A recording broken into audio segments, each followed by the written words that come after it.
I recently decided to make a bold statement with one of my newest tattoos that says, "You matter."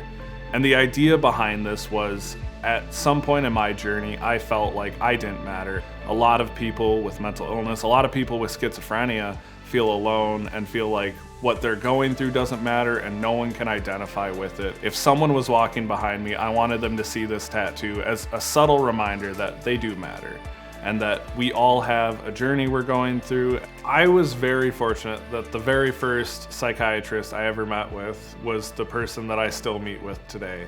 I've had such a good relationship, and that's largely led to my success with medication and my ability to find coping mechanisms.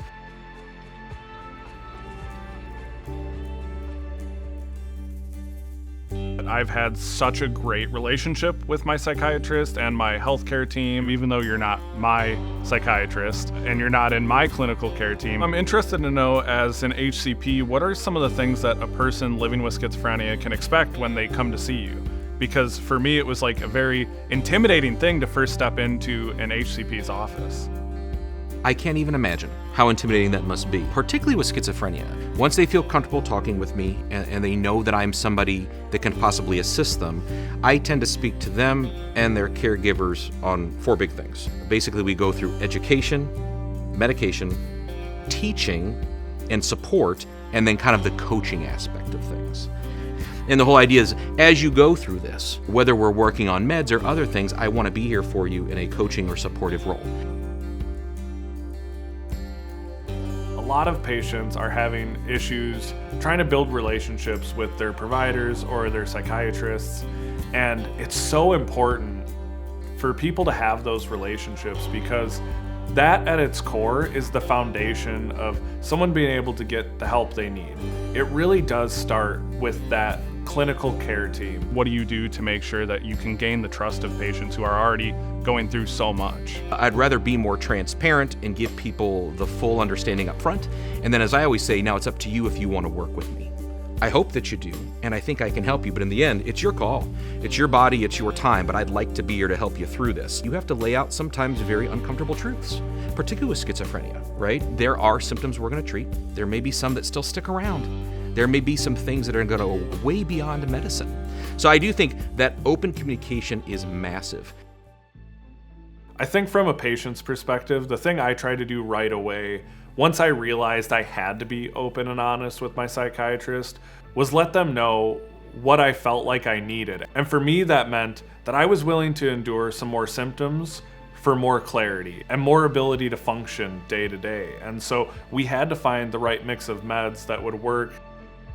In my personal experience with medication and treatment, LAIs were actually something that I didn't transition to until the last few years of, my recovery journey, and largely due to I finally had that good communication with my psychiatrist. I was able to work through some of my concerns about making another medication transition. I think very often when I'm talking about the benefits of LAIs to patients, I think we really want to make it a notice that you're talking about less confusion over missed meds, more freedom in your personal life. If people want to get into kind of the deep details of how LAIs can help you, I also talk about a more consistent medication distribution, which not everybody wants to know, but it helps with things like side effects. So I think there is both kind of the medication component of the benefit of an LAI, there is the increasing the autonomy of the individual benefit of an LAI, and I think honestly there's a benefit to the HCP to having people on LAIs that goes well beyond compliance of medication. It gives you the opportunity to live your life without having to stress about it. It also allowed me to focus on other parts of my self-care. That's when I started being able to focus on counseling and therapy and exercise and all the things that, as an advocate, I tell everyone else to do, but forget to do myself. So I think getting away from, say, 3 times a day medications or 2 times a day medications allows you to just take a mental break from that. And I've had many patients tell me that. Or what they'll say is, I feel that I'm stressing about my schizophrenia less, which I think is kind of like the tagline to that beautiful summary you just had, is it gives you the opportunity to live your life without having to stress about it and look at your clock or your calendar all the time to remember when I take what.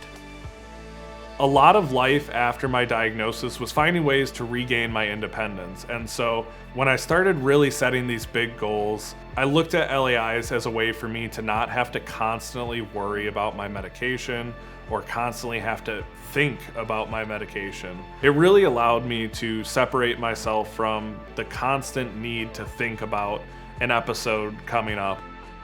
You know, talking about my care team, they were really the ones that prompted me to learn more about NAMI and peer support groups. That was huge for me, being able to stop isolating, get in front of people who had had success in recovery, seeing that that was even an option. Because for so long with my diagnosis, I thought that I would never have that. I would never be able to be functional and working. Do you find yourself telling people a lot about different peer support groups, either like in person or virtually? I think the nice thing about advocacy agencies is they're very widespread. I always like to tell them they are going to give you some better things that I can't.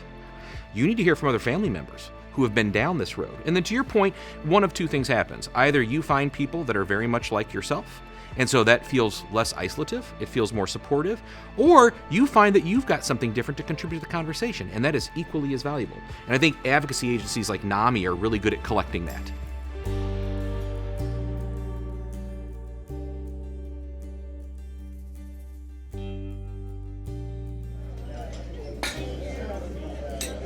When I first got diagnosed, I felt super alone in my diagnosis, and so I looked for a long time to try to find other people I could talk to, and then I found a local peer support group, and that's where I really got introduced to NAMI. I know it's a wonderful way for people to connect with other people, because then you don't feel so alone, you know.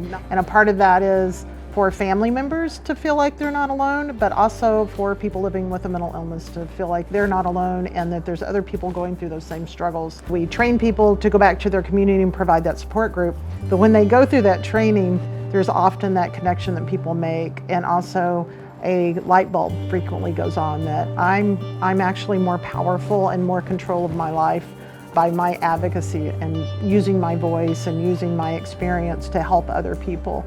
All of the things you guys provide are a very good starting point, whether it's for families or advocates. And for me, that was really what helped me find all the other resources I have. This tattoo is more than just ink on my skin. It's a beacon of hope and solidarity. It's a reminder to anyone who's living with schizophrenia or mental illness that you don't have to be alone.